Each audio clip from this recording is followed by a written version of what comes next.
औज़ुबिल्लाहिमिनश्शैतानिर्रजीम बिस्मिल्लाहिर्रहमानिर्रहीम। इंतहाई अज़ीज़ बहनों, भाइयों, दोस्तों, बच्चों, अस्सलामु अलैकुम वरहमतुल्लाह। आज मैं आपको ये बताना चाहता हूँ कि ये महंगाई क्यों है। लोग, आम आदमी, मैं नाजरीन 95% लोगों की बात करता हूँ। मेरा ना तो उस 5% अशराफिया के साथ कोई तल्लुक़ है, ना उनके साथ कोई रिश्तेदारी है, और ना मैं इनके पीछे पीछे घूमता हूँ। अल्लाह हमें इनसे महफूज रखे। मैं आम आदमी की बात करता हूँ, कॉमन मैन की बात करता हूँ, जो हम जैसे लोग हैं और जो इस मुल्क के 95% हैं। अल्लाह सबको हिदायत दे, उस 5% को भी और 95% को भी। तो आज का हमारा जो मौजू है वो है कि ये महंगाई क्यों है, इसकी बुनियादी वजूहात क्या हैं। नाजरीन, यकीन करें, इसमें हम किसी दूसरे मुल्क को, किसी दूसरी कौम को इल्ज़ाम नहीं दे सकते हैं कि ये हिंदुस्तान की वजह से है, अमेरिका की वजह से है, ईरान की वजह से है, अफगानिस्तान की वजह से है। ये उन लोगों की वजह से है कि जिनको हमने वोट डाला है। अब यही लोग हैं जिन्होंने डॉलर की मसनूई किल्लत की हुई है, डॉलर ख़रीद के अपने घरों में रखे हुए हैं। उसके बाद महंगाई पे कंट्रोल नहीं कर रहे हैं क्योंकि इनके पास हुकूमत है। मैं और आप कुछ नहीं कर सकते। मैं और आप किसी से कहेंगे ये चीज़ महंगी क्यों बेचते हो यार, इसका रेट ये तो नहीं है, ये तो सस्ती है। वो कहेगा जा यार, दफ़ा हो जा, अगले चौक से जाके ले, मैं आपको नहीं देता हूँ। आप कौन होते हैं मुझको पूछने वाले। लेकिन जो हुकूमत वक्त होती है उसके पास इक़्तिदार होता है, अख्तियार होता है। वो ताजरों को, पेशावराना लोगों को पाबंद कर सकती है कि आपने ये चीज़ इस तरह बेचनी है। लेकिन हुकूमत नाम की चीज़ हमें नज़र नहीं आती। अब कभी कभी महीनों बाद बाज़ारों में जाके रेट चेक कर लिए, चंद मनपसंद लोगों को छोड़ दिया, कुछ के होटल सील कर दिए, कुछ की दुकानें सील कर दी, कुछ पे जुर्माना कर दिया, कुछ को तल्लक बेस पे छोड़ दिया कि जी ये फलां बैरोक्रेट का भाई है, रिश्तेदार है, ये साफ़ी है, हमारी ख़बरें गलत लगाएगा, ये फ़लाँ है, ये फ़लाँ है। उसको छोड़ दिया, चंद लोगों पे चलान कर दिया, वापस चले गए। इस तरह बात नहीं बनती है। हर बंदे को जिसके ताल्लुक़ है या नहीं है, वो अगर महंगी चीज़ें बेच रहा है, वो अगर अपनी प्रोफेशनल फ़ीस ज़्यादा ले रहा है, तो हुकूमत का काम है कि उसके ख़िलाफ़ कार्रवाई करना। अब ये हमें इन पीज़ एम ने गली नाली के चक्रों में डाला हुआ है, तब्दीलियों के चक्रों में डाला हुआ है, और दूसरे उस गमी शादी में शमूलियत के चक्रों में डाला हुआ है। अब अपने काम की तरफ, जो इनका काम है, उनकी तरफ लोगों को आने ही नहीं देते। ये इनका काम है। ये जो हुकूमत होती है, एक लोकल कौंसिल से लेके कौमी असम्बली तक, लोकल कौंसिल ही बहुत बड़ी हुकूमत है। ज़्यादा तो ये जो लोकल काम होते हैं, ये लोकल कौंसिल का काम है। कि लोकल कौंसिल का काम है कि अगर कोई प्रोफेशनल फ़ीस ज़्यादा ले रहा है, या चीज़ें महंगी बेच रहा है, या चीज़ें उसकी मयारी नहीं है। आप मार्केट में जाएं, बहुत ज़्यादा लोग जो हैं वो 2 नंबर चीज़ें बेच रहे हैं। अगर एक चीज़ की कीमत 200 रुपये है तो वो 50 रुपये की लेते हैं। वही कीमत असल कंपनी की बनी हुई 190 रुपये है। कंपनी 10-20 रुपये नफ़ा देती है, वो इतनी सैकड़ों रुपये नफ़ा नहीं देती है। लेकिन आप बाज़ारों में जाएं, आपके रोज़मर्रा के इस्तेमाल की जो चीज़ें हैं, आप उनको चेक करें। जेन्युइन कंपनी की ये बनी हुई और घरों में जो लोग बना के बेचते हैं, उनमें बड़ा फ़र्क है। अब दुकानदार क्यों बेचते हैं इसको, और तो और छोड़ें, जुल्म की बात तो ये है कि ये लाइफ सेविंग ड्रग्स जो हैं, ज़िंदगी बचाने वाली जो अद्वियात हैं, उसमें यही है कि असल कंपनी की नाम पे, मिलते जुलते नाम पे घरों में बना के दुकानदारों को, मेडिकल स्टोर्स को वो सस्ती दे रहे हैं, वो आगे महंगी बेचते हैं। अब ये काम लोकल कौंसिल से लेके कौमी असम्बली तक की जितनी हुकूमतें होती हैं, जितने लोग ज़िम्मेदार होते हैं, ये उनका काम है।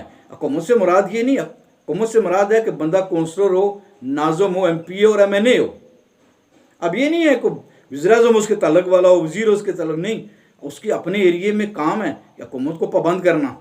इन लोगों के पास अख्तियार होते हैं, ये अपनी कौंसिल में, ये असम्बली में जाके हुकूमत पे तनकीद कर सकते हैं। अब इनके किसी लीडर को कांटा भी चुभ जाए तो ये छलांगे लगाते हैं जाके असम्बली में, ये हो गया, मेरा ये लीडर हो गया। और ऐसे लीडर जिनको बस अल्लाह माफ़ करे, नमाज रोज़े का ही पता नहीं है, कलमे का ही पता नहीं है, दूसरे अहकामात, मैं कहता हूँ पाकी पलीती का पता नहीं है, उनको बड़े शमले बनाते हैं जाके असम्बलियों में।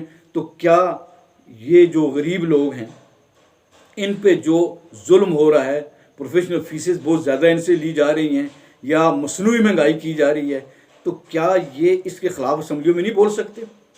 दूसरा, डॉलर किसने घरों में रखा हुआ है? वो डॉलर मैंने और आप नहीं रखा हुआ, ये वही लोग हैं जो असम्बलियों में बैठे हुए हैं, जो अफसरशाही है। और ये जो बड़े बड़े ताजर हैं, डॉलर और सोना ख़रीद के इन्होंने घरों में रखा हुआ है। इनके घरों से निकालें, इनके घरों में छापे मारें। अब जो ही सारे अकाउंट्स और सारा प्रोसेस ऑनलाइन हुआ है तो इन्हें सारा कुछ उठा के अपने अपने घरों में रख लिया है। अब इनके घरों से डॉलर को निकालें। इनके घरों से जब डॉलर सोना निकलेगा तो यकीन करें कि हमारे मुल्क में डॉलर के अंबार लग जाएंगे। अब या तो ये है कि ये आस्ता आस्ता बैरूनी मुल्क भेज रहे हैं। मसला ये होता है जी कि बस वो हुकूमत को पता होता है ये बंदा करप्ट है, ये चोर है, इसके पास ये डॉलर रखे हुए हैं, ये इसने ये परमिट लिया हुआ है, ये काम कर रहा है, क्योंकि वो हुकूमत का हिस्सा होता है। जब भी बात करें कहते हैं जी हमारी मजबूरी है, हमारी हुकूमत का हिस्सा है, अगर इस बंदे को हमने निकाल दिया, इसके ख़िलाफ़ एक्शन किया, हमारे मेम्बरान कम हो जाएंगे, हुकूमतें टूट जाएंगी। तो यही सिलसिले हमारे जो हैं ये बड़े अरसे से चल रहे हैं। जब वो हुकूमत चली जाती है, नई हुकूमत कोई आती है तो फिर एक्शन शुरू होता है, फिर चोरियों कागज सामने आते हैं, इसने ये किया जी, इसने ये किया जी, इसने ये किया जी। अब जब वो हुकूमत में होते हैं, मज़ा तो ये है कि काजी उसको सज़ा दे कि जो वक्त का फ़िरौन हो। काजी के सामने, जो लफ्ज़ काजी है, इसके सामने इसका बेटा और दुश्मन का बेटा बराबर होते हैं। इसने कभी भी इंसाफ के दामन को अपने हाथ से नहीं छोड़ना होता। हम तो अदालतों में भी झूठ बोल रहे हैं, झूठ बोलते हैं, सारे काम झूठ के करते हैं। और जो बंदा हुकूमत में होता है और इक़्तिदार में होता है, वो जो मर्ज़ियाँ करता रहे, जो मर्ज़ियाँ चोरियाँ करता रहे, उसको कोई पूछने वाला नहीं है। लेकिन जिसके हाथ में हुकूमत नहीं होती है वो फिर चोर बन जाता है। अब आप देखेंगे अगले वक्त में, इस मेरी वीडियो को याद रखें, ये आज के चोर कल के शाद होंगे, आज के शाद, आज के मोमन ये कल के चोर होंगे। हमारी इतनी लंबी ज़िंदगी है कि नहीं है, अल्लाह बेहतर जानता है। लेकिन नाज़रीन, मैं आपको ये बताता चलूँ कि आप देखेंगे कि आज के शाद जो हैं, आज के शाद कल के चोर होंगे। यही आपका मीडिया, यही आपके अखबारात, यही लोग आपके बताएंगे। लेकिन पूछना तो उस अफसरशाही के बंदे को चाहिए जिसकी ज़िम्मेदारी है चोरी को रोकना, कि भाई आपने चोरी करने क्यों दी है इसको।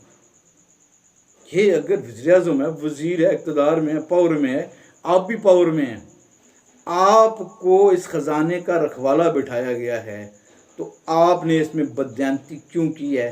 नाज़रीन, मैं एक नबी अकरम सल्लल्लाहु अलैहि वसल्लम के ज़माने का वाक़या सुना के अपनी बातों को ख़ात्मे की तरफ लाता हूँ। नबी अकरम सल्लल्लाहु अलैहि वसल्लम के ज़माने में एक शख्स ने सरकारी बैतुल माल में कुछ बददियानती की थी। आप यकीन करें, उसको कई दिनों तक चुराहों में लटकाया गया कि सरकारी ख़जाने की जो बददियानती है, इस्लाम में इसकी बड़ी सख्त सज़ा है। हम तो चीख के कह रहे हैं कि इन सबको सज़ाएं दें।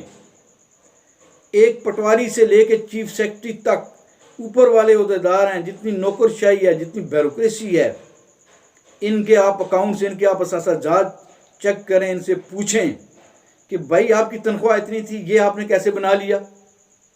अब अगर इसकी बीवी के नाम है, बेटी के नाम है, भाई के नाम है, माँ बाप के नाम है, बेटों के नाम है, जिसके भी नाम है, तो उनसे पूछे मेरी बहन, मेरे बेटे, ये आपने पैसा कहाँ से लाया है।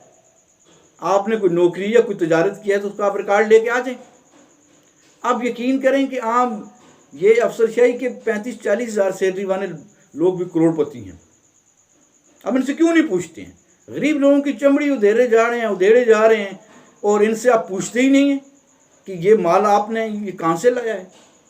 तो इसलिए नाजरीन, मैं जो भी करता हूँ आपके अवेयरनेस के लिए करता हूँ। मेरी आवाज़ जो है वो एक आम आदमी के लिए है, और इंशाअल्लाह आज नहीं तो आने वाले वक्त में हमें ये कामयाबी होगी।